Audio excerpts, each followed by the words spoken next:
Tastes better. Remember, the key ingredient to a great family meal is sunflower. Tradition just tastes better. The views and opinions expressed by the guest and presenters of Radio Al Ansar are not necessarily the views and opinions of Radio Al Ansar and the Al Ansar Foundation. The Breakfast Rush, brought to you courtesy of the Willow Tin Group, at the forefront of innovation, and one of the leading competitors in the South African FMCG market. So as I'd mentioned earlier on the show, in these financially challenging times, many South Africans are being forced to make tough decisions about where to cut costs. For some, that means looking at their short-term or non-life insurance premiums and wondering if they can afford to keep paying them.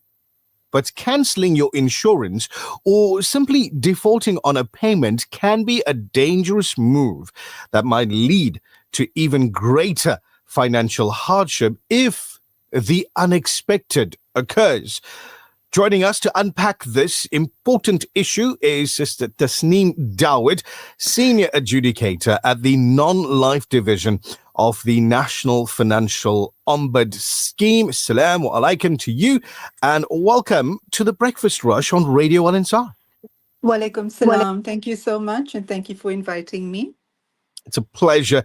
Now, to our folks that are listening in your cars, in your homes, wherever you are, the others, well, you can watch on YouTube or on Facebook as we're live there as well. Could you start by briefly explaining the role of the non-life division of the National Financial Ombud Scheme?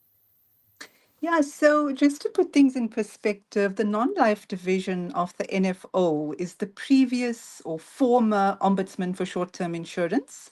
And then this means that as the non-life division of the NFO, we continue to deal with complaints by policyholders against their own insurer in respect of short-term insurance policies. For the benefit of our listeners, what exactly is considered non-life insurance and why is it important?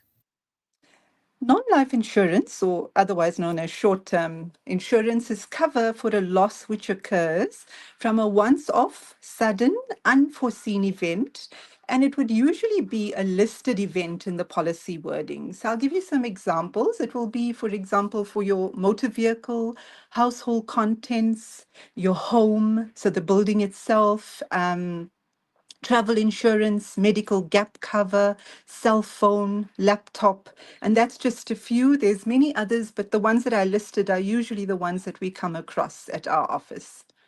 Indeed. If you've just tuned in, we're speaking with Thasnim Dawood, who is the Senior Adjudicator at the Non-Life Division of the National Financial Ombud Scheme. In today's tough economic environment, many consumers are forced to cut back on expenses. What are the potential risks of cancelling or defaulting on short-term insurance premiums? Yeah, so it's important, I think, to start with, being forced to cut back on expenses. And that's, if you decide to cut back on your short-term insurance policies and not to pay them or to cancel them, that's actually, while you're trying to save money, it's an expensive cut that you're doing because while it seems to be a futile expense, when there's no claim. And often sometimes you're paying your premiums and you find that, I'm not getting anything back. And when I need to cut, I'm not going to pay these. But incidents that give rise to claims are often beyond human control and it can occur at any time. So what happens is it results in an unexpected financial burden or costs for which it will be for your account. And it's not something you've budgeted or planned for. So the risks of doing that is, as I said, you're not going to have cover. You'll find yourself in the unfortunate circumstance of the cost of repair or replacement being for your own account. Further than that, the non-payment of premiums can result in your claim not being paid and then your policy being cancelled by the insurer. That results in further difficulty because if your insurer cancels your policy because you didn't pay a premium, you're going to have to disclose that to another insurer that you want to go to. And in terms of that insurer's underwriting criteria, they may not accept you because the previous insurer has cancelled your policy. Another difficulty is that if you don't disclose that, you'll be refused cover or you won't get a claim at a later stage because it'll be found that you misrepresented or you didn't disclose. So you must think very carefully before you cancel or default on your premiums. You've emphasized that policyholders are given a grace period. Can you explain to us what is Rule 15 of the Policyholder Protection Rules and what does it say about this particular grace period? Yeah, so to safeguard insurance policyholders by ensuring continuous cover, this is what Rule 15 of the Policyholder Protection Rules provide. And what it means is that the insurer is obliged to grant the policyholder a grace period of not less than 15 days within which to pay an unpaid premium. Um, it says that the insurer must or shall ensure that a policy contains a provision for these 15 days. And then to simplify that, it means that let's say your premium is due on the 1st of April and you missed that premium. So they went into debit, you missed that premium. They will then give you a period of 15 days, or they must, so that you can make up for or pay that premium. And if Mhm. you don't within those 15 days, and the insurer goes back at the expiry of the 15 days to collect the premium from your account, or however it was agreed to collect that money, and you still haven't paid, the policy will allow the insurer to cancel or to not pay otherwise, and not pay a claim if one is currently on the table. Is it common for consumers to misunderstand the relationship between missed premium payments and insurance cover? Yes, yes. It often happens that consumers, first of all, don't realize that premiums must be paid in order to have cover. So no payment means no cover. Then that it must be paid in advance and timeously as agreed. So you pay in advance for your cover.